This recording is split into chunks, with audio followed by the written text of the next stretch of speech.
ضمنی انتخاب میں وہ نظر نہیں آ رہی. حمزہ شہباز صاحب کہاں پر ہیں؟ اپنے کیسز معاف کروائے اور اس وقت وہ انجوائے کر رہے ہیں، فتح کا جشن منا رہے ہیں کہ کس طرح ہم نے پاکستان کی قوم کو ہرا دیا اور ہم کس طرح وکٹوریس ہو کر اس نظام کے منہ پر تماچا مار کر ہم باہر آ گئے، اور وہ بھی سائڈ پر ہیں. یعنی یہ تمام 4-5 لوگ جو ہیں آپ کو نظر نہیں آئیں گے پاکستان میں الیکشن کمپین کرتے ہوئے. تو یہ سب سے بڑا سوال تھا، اور انہوں نے عدم دلچسپی کا اظہار اس لیے بھی دکھایا کیونکہ انہیں معلوم ہے کہ ان کا مقابلہ جس لیڈر کے ساتھ ہے وہ سیاستدان نہیں ہے، اور اب اینٹی امپورٹڈ حکومت ووٹ بھی جو ہے وہ عمران خان کو پڑے گا. عمران خان کا جہاں جہاں بھی ووٹ بینک نہیں ہے لیکن ووٹ جو ہے وہ عمران خان کو جائے گا. 16 اکتوبر امپورٹڈ حکومت کے خلاف ریفرینڈم ہے. یہ خان صاحب نے ایک سٹیٹمنٹ جاری کی. ویورز، یہ سٹیٹمنٹ اس لیے جاری کی چونکہ لوگ اب تنگ آ گئے ہیں. ہر حلقے کا، جیسا میں نے کہا نا کہ کنسٹیٹوئنسی کے کچھ مسائل ہوتے ہیں، یہاں پر مسئلہ صرف ایک ہی ہے اور یہ زبان زد عام ہے کہ کس طرح اس حکومت سے نجات ملے گی. پاکستان پیپلز پارٹی کا ووٹ بینک جو ہے وہ تباہ ہو گیا.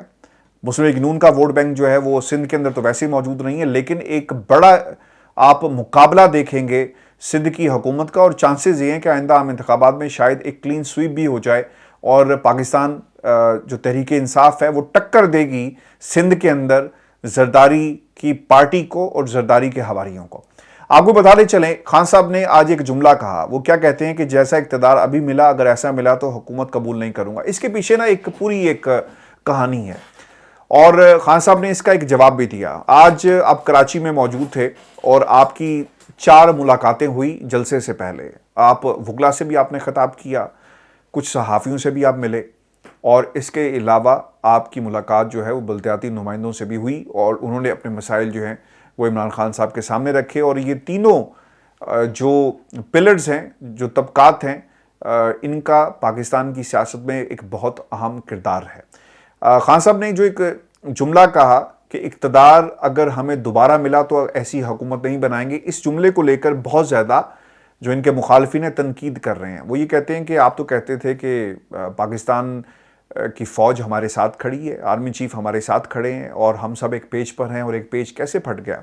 آپ کو یاد ہوگا کہ آخری جو 6 ماہ تھے جب عمران خان صاحب کی حکومت جانے سے پہلے کا یہ وقت ہے، DGISI کی تعیناتی، یہ معاملات وہاں سے خراب ہونا شروع ہوئے. اور آرمی چیف جو لوگ رپورٹ کرتے ہیں، جو شاہ محمود قریشی صاحب کے حوالے سے بات کہی گئی اور جو لفظ انہوں نے استعمال کیا کہ اسد جی حالات تو جو ہیں وہ خراب ہو گئے ہیں، تو وہ کس کی طرف اشارہ تھا؟ وہ آرمی چیف کی طرف اشارہ تھا. اور اس دن سے عمران خان کی حکومت اور اسٹیبلشمنٹ کے درمیان جو ہے آپ کو ایک خلیج نظر آ رہی ہے. لیکن اس کے اوپر پاکستان مسلم لیگ نون جو ہے وہ سیاست کر رہی ہے، اور اس کے اوپر جو سٹیٹمنٹ جاری کیے گئے وہ آگے چل کر میں آپ کے سامنے رکھوں گا. لیکن اس کا جواب عمران خان صاحب نے دے دیا، اور وہ یہ کہتے ہیں کہ آخری 6 ماہ کے اندر ہمارے تعلقات ویسے نہیں تھے جیسے ہونے چاہیے، اور وزیراعظم رہتے ہوئے بھی نیب پر میرا اختیار نہیں تھا. اگر کبھی ماضی کی طرح دوبارہ حکومت ملی تو اسے قبول نہیں کروں گا. سیاسی جماعت عوام کے پاس جاتی ہے، امریکہ کے پاس نہیں. یہ چور اور کرپٹ ٹولہ اپنے کیسز ختم کروانے کے لیے اقتدار میں آیا، اور اسے عوام سے کوئی ہمدردی نہیں تھی. یہ ضمنی الیکشن نہیں بلکہ پاکستان کے مستقبل کے تعین کا انتخاب ہو رہا ہے. ورزا کو بھی بتا دیں کہ اس کے اوپر سیاست کی جا رہی ہے. خان صاحب کے 6 مہینے کی کہانی میں نے آپ کے سامنے رکھی، جو آخری 6 ماہ تھے اور خلیج کیسے پیدا ہوئی. اور دوسری طرف پاکستان میں نیب کبھی بھی عمران خان کے کنٹرول میں نہیں رہا. آپ کو یاد ہوگا شہزاد اکبر صاحب سے میری کئی دفعہ بات ہوئی، اور میں ان سے یہ بات ضرور کرتا تھا، اور سخت قسم کا سوال ان کے سامنے ہمیشہ میں نے رکھا، تنقید بھی کی اس پلیٹ فارم پر بیٹھ کر، کہ جناب آپ پریس کانفرنسز کرتے ہیں، پاکستان کی قوم کو آپ نے ٹرک کی بتی کے پیچھے لگایا، انہیں منطقی انجام تک کیوں نہیں پہنچایا جاتا؟ پھر آپ کو یاد ہوگا کہ خان صاحب نے جو ریسنٹلی ایک سٹیٹمنٹ جاری کی کہ کسی کی شفقت کا ہاتھ ان کے اوپر تھا، اور کوئی خفیہ ہاتھ انہیں ہمیشہ انصاف سے دور رکھتا رہا اور ان کے کیسز کو ختم کرتا رہا. تو وہ کس کا ذکر کر رہے تھے؟ وہ پاکستان کی اسٹیبلشمنٹ کا ذکر کر رہے تھے، کیونکہ انہیں معلوم تھا کہ اگر کبھی موقع ملا یا ضرورت پڑی تو ہم عمران خان کے خلاف انہی لوگوں کو کھڑا کر دیں گے. اس کی طرف خان صاحب نے جو ہے وہ اشارہ بھی کیا. اور پھر امریکہ کی جو ایک انوالومنٹ تھی، میں نے کل بھی کہا تھا، آج بھی آپ کو بتا رہا ہوں کہ میں آپ کے سامنے شواہد کے ساتھ ایک ڈاکومنٹری ایویڈنس اور ایک پیس لے کر آ رہا ہوں، جس میں ہم آپ کو بتائیں گے کہ عمران خان کے خلاف جو رجیم چینج تھی وہ کب شروع ہوئی، اور کس طرح کے انڈیکیٹرز عمران خان صاحب کو دیے جا رہے تھے۔ ویورز آپ کو بتاتے چلیں، خان صاحب نے کراچی کے اندر عوام کے سامنے کھڑے ہو کر کچھ اور بھی باتیں کہی ہیں۔ کراچی شہر جو ہے نا، یہ روشنیوں کا شہر تھا، یہاں پر آپ کو لیڈرشپ نظر آتی ہے۔ ماضی کے اندر آپ نے دیکھا ہوگا، اور خان صاحب نے اس کی طرف بھی اشارہ کیا کہ سیاسی تحریکیں کراچی سے چلتی تھی۔ کراچی میں سب سے پہلے سیاست کی لیڈرشپ لیتا تھا، اس لیے میں چاہتا ہوں کہ وہی کراچی واپس آئے جو ملک کی لیڈرشپ لے، یعنی ملک کو لیڈ کرے۔ جب کراچی کے حالات اچھے ہوتے ہیں تو پورے پاکستان کے حالات اچھے ہو جاتے ہیں، اور جب پاکستان میں خوشحالی اگر آئے گی تو اس کی ضمانت کراچی میں خوشحالی کی شکل میں آپ کے سامنے موجود رہنی چاہیے۔ اگر کراچی میں خوشحالی نہیں ہے تو پھر پاکستان میں بھی خوشحالی نہیں آ سکتی۔ اور خان صاحب نے ایک خطرے کی گھنٹی بجا دی ہے ہاؤس آف زرداری کے لیے، اور وہ کیا کہتے ہیں کہ سندھ میں حزب اختلاف میں پاکستان تحریک انصاف اب نہیں ہوگی، اور خان صاحب نے ایک پلان بھی دیا ہے، اور اس پلان کے تحت وہ سندھ کے تمام اضلاع کا دورہ کریں گے، اور زرداری خاندان جس کا خان صاحب نے جو الفاظ کہے وہ یہ کہتے ہیں کہ سندھ میں ڈاکو راج کو ہٹایا جائے گا، جو خاندان خاص طور پر گزشتہ 30 برسوں سے سندھ کو لوٹ رہا ہے، اور یہ بار بار خان صاحب کے 3.5 سال کی حکومت کو یہ کہتے ہیں کہ ملک کو لوٹ لیا اور ملک کو آگے نہیں چلنے دیا اپنی غلط پالیسی کے حوالے سے۔ مرزا آپ کو یہ بتاتے چلیں کہ اس پورے عمل میں جہاں خان صاحب نے تقریر کی اور اپنا فیصلہ عوام کے سامنے رکھا، اور کیوں حکومت آئندہ نہیں لیں گے اگر انہیں 2/3 اکثریت نہیں ملتی، کیونکہ ایسی کسی حکومت میں کوئی لائبلٹی نہیں لینی چاہیے۔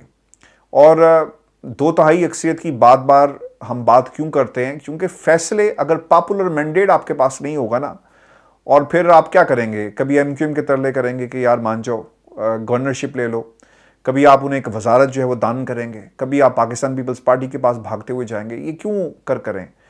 فیصلے پاکستان کی عوام کی خوشحالی کے اگر کرنے ہیں تو آپ کو 2/3 اکثریت دینا پڑے گی۔ اور کراچی نے آج بہت اچھا پرفارم کیا، پرفارمنس سے بنا دی ہے کہ ان کی پارٹیسپیشن بڑی اچھی تھی، لبیک کہا، عمران خان صاحب کو ویلکم کیا، اور جہاں جہاں بھی گئے ایک ایسا پیغام مل گیا ہے اپوزیشن کو کہ شاید ان کی اب رات کی جو نیند ہے نا وہ حرام ہو گئی ہوگی، اور انہیں اب سمجھ نہیں آ رہی کہ کرنا کیا۔ 2 بیانات جاری کیے گئے سعید غنی کی طرف سے، وہ یہ کہتے ہیں کہ عمران خان کا جلسہ فلاپ تھا اور کراچی کی عوام نے عمران خان کو رد کر دیا، اور پھر دوسری طرف شرجیل میمن صاحب کی بھی ایک سٹیٹمنٹ آئی کہ عمران خان زرداری صاحب کا نام جو ہے وہ بار بار اس لیے لے رہے ہیں تاکہ اپنے سیاسی قد کو جو ہے وہ اونچا کر سکیں۔ حالانکہ حال ہی میں شرجیل میمن صاحب کا جو سیاسی قد ہے وہ پوری قوم نے بھی دیکھ لیا، جو اثاثوں کا جو کیس تھا نا کہ آمدن سے زائد اثاثوں کا کیس، اس میں انہیں بری کر دیا گیا ہے۔ یہ حقیقت ہے ان لوگوں کی۔ اب کوئی اگر یہ سمجھتا ہے نا کہ وہ کبھی بھی پاکستان کی عوام کی عدالت میں نہیں جائیں گے تو یہ ان کی خام خیالی ہے۔ اس ملک کے اندر میں نے بہت پہلے بھی کہا تھا، دوبارہ کہہ دیتا ہوں، 6 ماہ میں الیکشن ہو، 6 سال میں ہو، جیت عمران خان کی ہونی ہے، اب اسے کوئی نہیں روک سکتا۔ پاکستان میں اسٹیبلشمنٹ بھی نہیں روک سکتی۔ جھلو آپ جتنا مرضی پھیر لیں، عمران خان کی جیت ہوگی۔ اگر آپ 2018 کے نتائج کو دیکھیں نا تو بہت ساری ایسی سیٹس ہیں جو کم مارجن سے خان صاحب نے جیتی ہیں، ان کی جماعت نے جیتی تھی۔ اب یہ مارجن بڑھ جائے گا، جھلو پھرے گا اس خاص مارجن میں تو پھر سکتا ہے، لیکن اس کے باوجود عمران خان کی لیڈ جو ہے وہ ہر حلقے میں نظر آئے گی۔ ویورز آپ کو بتاتے چلیں کہ اس کے جواب میں ایک پریس کانفرنس کی گئی خواجہ آصف صاحب کی طرف سے، وہ یہ کہتے ہیں کہ عمران خان کہتا رہا کہ ہم اور فوج ایک پیج پر ہیں، کہتا تھا فیصلے میں کرتا ہوں، ذمہ داری لیتا ہوں، کہتا تھا ٹیپنگ بہت اچھی بات ہے، حکومت پاکستان کا پیسہ برطانیہ اس سے یہاں منتقل ہوا، قوم کا 190 ملین ایک بزنس مین کے اکاؤنٹ میں ڈال دیا گیا۔ آپ کو بھی یہ بتانا چاہیے کہ آپ کا کیا تعلق ہے اس بزنس مین سے، اور پھر یہ بھی بتائیں کہ اس بزنس مین نے یہ پراپرٹی کس سے خریدی، اور حسن نواز کے پاس اتنے سارے پیسے کہاں سے آئے۔ یہ عجیب حاتم تائیوں کا خاندان ہے، اور ایسے سے حاتم تائی ان کے خاندان میں موجود ہیں جنہیں کوئی بھی پیسہ دے کر چلا جاتا ہے، کوئی بھی حاتم تائی آتا ہے ان کے اکاؤنٹ میں پیسے ڈال دیتا ہے، ان کو پیسے دے دیتا ہے۔ دادا جی کے کتنے کے پیسے تھے جو کبھی ایون فیلڈ اپارٹمنٹ خرید لیتے ہیں، اور کبھی حسن نواز کو علیحدہ سے سائڈ پر پیسے دے دیے جاتے ہیں کہ بیٹا اس سے ون ہائیڈ پارک خریدو اور اس جیسی پراپرٹیز میں انویسٹ کرو۔ اس کا بھی آپ کو جواب دینا پڑے گا۔ مجھے خوشی اس بات کی ہے کہ اس دن فواد چوہدری صاحب نے اس پر بات کی، شکر ہے کہ کسی نے تو بات کی۔ میں کہہ کہ پیٹ یہاں پر لندن میں بیٹھ کر توجہ دلاؤ نوٹس جو ہے وہ ان کے سامنے پیش کرتا رہا، لیکن کسی نے اس کو آن نہیں کیا۔ لیکن آخر کار فواد چوہدری صاحب نے اس پر بات کی، اور شیخ رشید صاحب نے اس پر بات کی کہ حسن سے تو پوچھو کہ یہ کس حاتم تائی کی اولاد ہے اور دادا کہاں سے پیسے لے کر آیا۔ اور پھر دوسری طرف بھی سب سے انٹرسٹنگ بات یہ ہے کہ جو ٹیپنگ کا معاملہ ہے، خان صاحب کی آپ پرائم منسٹر ہیں نا، فون بھی ٹیپ کریں، نقل و حرکت کو بھی چیک کریں، سب کچھ کریں، لیکن اسے پبلک نہ کریں. لیکن کوئی شخص جب پرائیویٹ ہو جاتا ہے نا، تو پھر کون سا ایسا اختیار ہے کہ آپ ان کے فون ٹیپ کرنا شروع کر دیں اور اسے پبلک کیا جائے. یہ بڑی ایک حیرت کی بات ہے. اور اس طرف خان صاحب نے بات کی تھی، بلکہ خان صاحب کی اس بات سے تو ایک چیز یہ ثابت ہوگی، انٹرویو میں انہوں نے کہا تھا کہ آئی ایس آئی اور باقی لوگ میری بات کو سن رہے ہوتے ہیں. تو اگر یہ گفتگو جو عمران خان کی اس وقت ہو رہی تھی کسی نے ریکارڈ کی، تو اس کا مطلب ہے کہ خان صاحب کو پتا تھا کہ ان کی بات جو ہے وہ سنی جاتی ہے، آئی ایس آئی جانتی ہے کیا کچھ ہو رہا ہے. تو عمران خان نے کون سی کوئی ایسی غلط بات کہی، کیونکہ جس کو پتا تھا کہ کچھ اور کان بھی سن رہے ہیں تو پھر خوف ہوتا، کوئی ایسی باتیں نہ کرتا جسے پاکستان کے جو بکاؤ میڈیا ہے اپنے انداز میں پیش کر رہا ہے. تو یہ حقیقتیں ہیں. خواجہ آصف جتنی مرضی حقیقتوں سے جو ہے پردہ جو ہے وہ سائڈ پہ نہ کرنے دیں، ہاتھ روک لیں کسی کا، لیکن لوگ اب پردہ جو ہے اٹھائیں گے. کیا ہے، پردہ خود بخود اٹھ رہا ہے. پھر ایک اور بھی بات یہ کہی گئی کہ اسی عمارت میں کہتا رہا کہ میں آرمی چیف ایک پیج پر ہیں، کوئی فیصلہ ایسا نہیں لیتا جس کی پنڈی کے ساتھ مکمل اتفاق نہ ہو، فیصلے میں لیتا ہوں جس کی ذمہ داری لیتا ہوں. کہتا تھا ٹیپنگ بہت اچھی بات ہے. اچھا، اب آرمی چیف جب فیصلے جب آپ ایک پیج پر نہیں رہے، خان صاحب نے اس کا ذکر بھی کیا تو پیج پھٹ گیا، تو پھر کیا ہوا؟ آپ کی حکومت بھی چلی گئی. ویورز، یہ اس وقت سچویشن ڈیولپ ہوئی ہے پاکستان کے اندر، اور خان صاحب کا لانگ مارچ بھی ہوگا اور انتخابات کے بعد فوری یعنی اپنی وکٹری سپیچ پہ میری اطلاعات کے مطابق لانگ مارچ کا جو ہے وہ اعلان کر دیں گے. اور میں آپ کو یہ بھی بتا دوں کہ کچھ چیزیں جو خان صاحب نے اپنے اس لانگ مارچ کے حوالے سے کہی، اور کراچی کے لوگوں سے ایک سوال کیا، ایم کیو ایم سے سوال کیا کہ اب یہ بتایا جائے کہ جو گجر نالہ ہے، کون سی دودھ کی نہریں جو ہیں یہاں پر بہہ رہی ہیں، اور کتنی یہ جو مافیاز تھے، کیا مافیاز ختم ہو گئے، ایم کیو ایم کے کیا مسائل حل ہو گئے. یہ خان صاحب نے سوال کیا ہے، کیونکہ آپ کو یاد ہوگا ایم کیو ایم نے جب حکومت سے الگ ہوئی تو یہ اعلان کیا تھا کہ جناب ہماری بات نہیں مانی جاتی، ہمارے مسائل کا حل نہیں ہو رہا. اور پھر آپ کو یہ بھی یاد ہوگا کہ ایک راہ فرار تلاش کرنا تھی اس حکومت سے جان چھڑانے کے لیے، کیونکہ جب آپ عام انتخابات میں جاتے ہیں نا تو پھر آپ کا اپنا بیانیہ چلتا ہے. تو آپ کے پاس کوئی عذر تو ہونا چاہیے تھا، کیونکہ کارکردگی پاکستان تحریک انصاف کی تھی اور یہ لوگ سمجھتے تھے کہ یہ لائبلٹی ہے، اگر ہم عام آدمی کے پاس گئے تو ہمیں شاید یکسر جو ہے وہ رد کر دیا جائے گا. خیر، حالات ان کے دوبارہ اسی طرح کے اس جماعت کے ہونے والے ہیں، اور یہ صرف اس جماعت کے نہیں ہیں، تمام جماعتوں کے ساتھ یہ ہوگا، کیونکہ بیانیہ کسی کے پاس نہیں ہے. اور اگر کوئی جماعت ضمنی انتخابات میں اکٹھی نہیں ہو سکتی تو پھر کس طرح عام انتخابات میں جماعتیں اکٹھی ہوں گی؟ یہ ایک دوسرے کو برا بھلا ضرور کہیں گی، اور آخری وقت میں آپ دیکھیے گا کہ ان کی لڑائی جو ہے وہ آپ کو دیکھنے کو ملے گی. ویورز، آپ کو یہ بتا دیں کہ خان صاحب کی اس تقریر کے بعد لندن میں بھی ایک بہت زیادہ پریشانی نظر آ رہی ہے، کیونکہ عمران خان نے فوری لانگ مارچ کا اعلان کر دینا ہے. اب لانگ مارچ کے اعلان کے دوران عمران خان جب سڑکوں پر ہوں گے تو کیا پاکستان کی کوئی عدالت نواز شریف کو ریلیف دے گی؟ یہ سب سے بڑا سوال ہے. کیا کوئی عدالت نواز شریف کا کیس سننے کو بھی تیار ہوگی؟ یہ اس وقت جو ہے سوچا جا رہا ہے. اور کس عدالت سے ریلیف لینا ہے؟ چونکہ پریشر بلٹ اپ ہو رہا ہے نا. خان صاحب تو باز نہیں آتے، اور جو ان کے ارد گرد لوگ ہیں وہ بھی باز نہیں آتے. وہ یہ کہتے ہیں کہ فلاں جج نے ریلیف دیا، فلاں عدالت سے ریلیف ملتا ہے. پھر عمران خان لانگ مارچ میں ججوں کے نام لے کر یہ کہیں گے کہ کون کون سا جج انوالو رہا. اگر اس ملک کے اندر آپ نے اسٹیبلشمنٹ کا نام لے لیا، جب آپ نے سیاسی جو لیڈرز ہیں وہ آرمی چیف کا نام لے رہے ہیں، تو پھر کسی جج کا نام لیتے ہوئے کیا مسئلہ بنے گا؟ لوگ سڑکوں پر ہوں گے اور عمران خان صاحب نام لے رہے ہوں گے.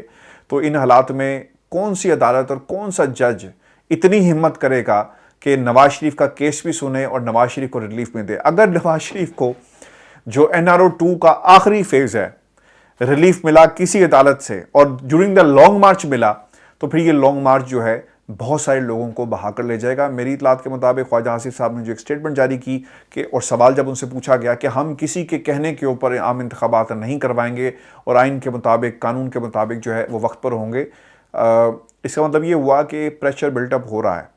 اور پاکستان مسلم لیگ نون میری اطلاعات کے مطابق بلیک میل کرے گی اسٹیبلشمنٹ کو اس نقطے کے اوپر کہ اگر تم نے انتخابات کی ہمارے سے بات کی تو ہماری اس بات کو مانو. اور نواز شریف کو جو ہے ایک سیف پیسج دیا جائے. اب مسئلہ یہاں پر یہ ہے, جو میری لندن میں ایک ذرائع سے بات ہوئی, وہ یہ کہتے ہیں کہ نواز شریف کے پاس جب تک پلیٹ میں رکھ کر پروٹیکٹیو بیل, اور جب تک ان کی اس طرح کی بات انہوں نے کہی کہ جج صاحب سے جب تک بات نہیں کروا دی جاتی وہ شاید پاکستان ہی نہ جائیں. یعنی اس قسم کی شورٹی ہونی چاہیے, اور جج کہے میاں صاحب آ جاؤ تانوں اسی ریلیف دوانگے. اور یہ ویورز اس وقت لندن میں ہو رہا ہے. اپنے کمنٹس بھیجیے گا, چینل کو ضرور سبسکرائب کریں, اور اگلی ویڈیو میں انشاءاللہ آپ سے ملاقات ہوگی. اجازت دیجیے, اللہ نے